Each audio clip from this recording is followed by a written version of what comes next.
কুম্ভ মেলা সারা বিশ্বের বৃহত্তম মানব সমাবেশ হিসেবে চিহ্নিত।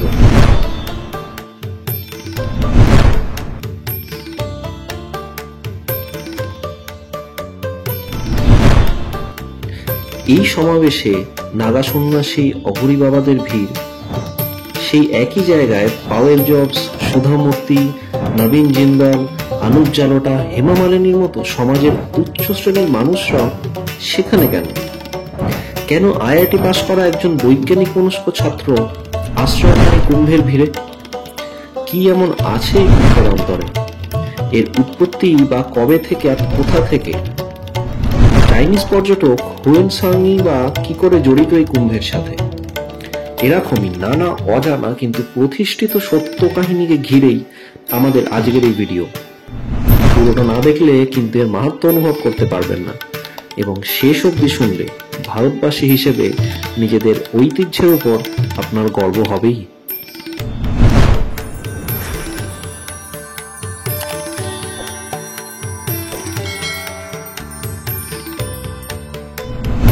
কুম্ভ মেলা শুরু হওয়ার পেছনে যে পৌরাণিক কারণগুলো আছে, আজ সেটা জেনে নেওয়া যাক। কথিত আছে, সমুদ্র মন্থনের সময় যে বিষ প্রথমে উদ্গত হয়েছিল তা পৃথিবীকে ধ্বংস করে ফেলতে পারত। তাই দেবাদিদেব মহাদেব সেই বিষ নিজে পান করেন এবং পরে অমৃত কুম্ভ বের হয়। অসুর দেবতাদের এই সমুদ্র মন্থন 12 দিন ধরে চলেছিল, যা মানুষদের বিচারে 12 বছরের সমান। অমৃতকুম্ভ অসুরদের হাত থেকে রক্ষা করার জন্য ভগবান বিষ্ণু মোহিনী রূপে সেটি নিয়ে পালিয়ে যান। তাকে সাহায্য ও সুরক্ষিত রাখার জন্য তার সাথে গেলেন চন্দ্র ও বৃহস্পতি। সেই পথে 4টি জায়গায় অমৃতর ফোঁটা পড়ে: প্রয়াগরাজ, হরিদ্বার, উজ্জয়িনী এবং নাসিক। সেই থেকে এই বিশ্বাস যে এখানকার গঙ্গার জলে স্নান করলে মোক্ষপ্রাপ্তির সুবর্ণ সুযোগ ঘটে। আশা করি বুঝতেই পারছেন পূর্ণ কুম্ভ মেলা কেন 12 বছর অন্তর হয়। কিন্তু এই সমুদ্র মন্থনের সূত্রপাত কোথা থেকে? অনেকেরই সেই তথ্য অজানা। পুরাণ মতে দুর্বাসা মুনি ইন্দ্রদেবকে একটি ফুলের মালা উপহার স্বরূপ দিয়েছিলেন, কিন্তু ইন্দ্রদেব নিজের ক্ষমতা এবং যশের কারণে সেটিকে উপেক্ষা করেন এবং নিজের হাতির ওপর রেখে দেন। হাতিটি সেটা মাহাত্ম্য না বুঝেই সেটিকে ছুঁড়ে ফেলে দেয়, যা দুর্বাসা মুনিকে অপমানিত বোধ করে, এবং তিনি শাপ দেন যে ইন্দ্রদেব তার ক্ষমতা এবং যশ থেকে বঞ্চিত হবেন, এবং তার সাথে বাকি সব দেবতারাও তাদের পূর্ণ শক্তি থেকে বঞ্চিত হবেন। ভেবে দেখুন, আজও কিন্তু সায়েন্টিফিক্যালি কুম্ভ তখনই আয়োজিত হয় যখন বৃহস্পতি, চন্দ্র ও পৃথিবী একই সমান্তরাল কক্ষপথে থাকে। বৃহস্পতির ঠিক 12 বছর লাগে সূর্যকে প্রদক্ষিণ করতে। এর পরে কি আর একে শুধু কাল্পনিক বা পৌরাণিক বলা যায়? এই কারণেই প্রতি 12 বছর অন্তর পূর্ণ কুম্ভ বলা হয় এবং 6 বছর অন্তর অর্ধ কুম্ভ, যা প্রয়াগরাজ ও হরিদ্বারে অনুষ্ঠিত হয়। এই বছরের বিশেষত্ব অনেক গুণে বেশি, কারণ এই বছর অনুষ্ঠিত হচ্ছে মহাকুম্ভ মেলা, যার অর্থ 144 বছর পর বা 12টি পূর্ণ কুম্ভর পর। কিন্তু এটি কত সুপ্রাচীন এবং সনাতন তা নিয়ে নানা মুনি নানা মত। সন্ধ্যা পুরাণে অনেককে সনাতন প্রমাণ হিসেবে দেখেন। 7ম শতাব্দীতে বিখ্যাত চীনা পর্যটক হুয়েনসাং এর বিবৃতিতেও প্রয়াগরাজে একটি বিশাল ধর্মীয় জনসমাগমের উল্লেখ পাওয়া যায়। এরপর অর্থাৎ 8ম শতাব্দীতে মহান হিন্দু দার্শনিক ও সাধু আদি শঙ্করা কুম্ভকে আনুষ্ঠানিকভাবে একটি মেলার রূপ দেন।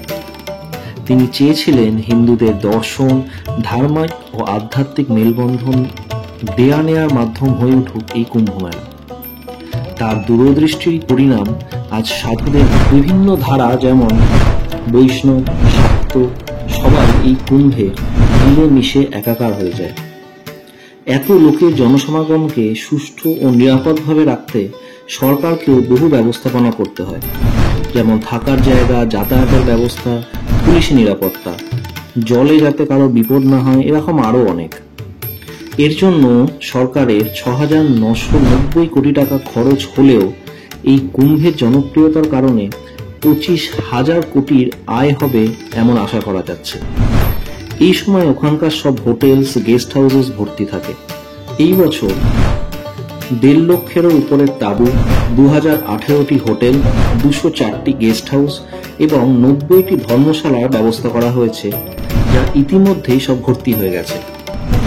প্রিমিয়াম কিছু জায়গায় প্রতি রাতের ভাড়া মাথাপিছু 1 লক্ষ টাকা। তাও মানুষের হাসি মুখে সেই খরচ বহন করে, এমনই এর মাহাত্ম্য। যে এই মেলায় গাড়ি চালায় আর যে হোটেল চালায়, সবাইকে কুম্ভ কিছু না কিছু দিয়ে যায়। তাই আজ এটা শুধু ধর্মীয় সমাবেশে সীমাবদ্ধ নেই, এর বাণিজ্যিক দিকটিও বিশাল আকার নিয়েছে।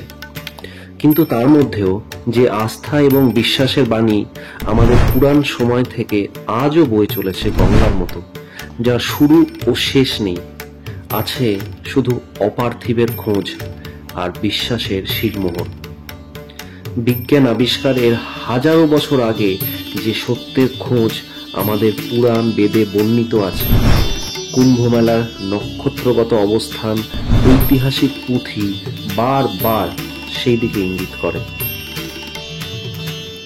সারা পৃথিবীর সাধু, নাগা সন্ন্যাসী, অঘরী বাবা, যারা পৃথিবীর সব মোহ মায়া থেকে বিচ্ছিন্ন, তারা এই সময় কিসের খোঁজে স্থির করেন কুম্ভের সাধারণ মানুষদের সাথে? কি সেই পরমার্থ অদৃশ্য শক্তি যা এই এত বছর ধরে মানুষকে আকৃষ্ট করে চলেছে? এই কুম্ভের পূর্ণ জলে হয়তো তার উত্তর লুকোনো আছে। আশা করি আমাদের এই ভিডিও মহাকুম্ভ ও কুম্ভ মেলা সম্পর্কে আপনাদের নতুন কিছু তথ্য প্রদান করতে সক্ষম হয়েছে। ভিডিওটি ভালো লাগলে লাইক, শেয়ার ও সাবস্ক্রাইব অবশ্যই করবেন, এবং আপনি যদি কুম্ভ স্নানে গিয়ে থাকেন তাহলে কমেন্ট বক্সে আপনাদের নিজেদের অভিজ্ঞতা আমাদের জানাবেন। ভালো থাকবেন, ভালো রাখবেন।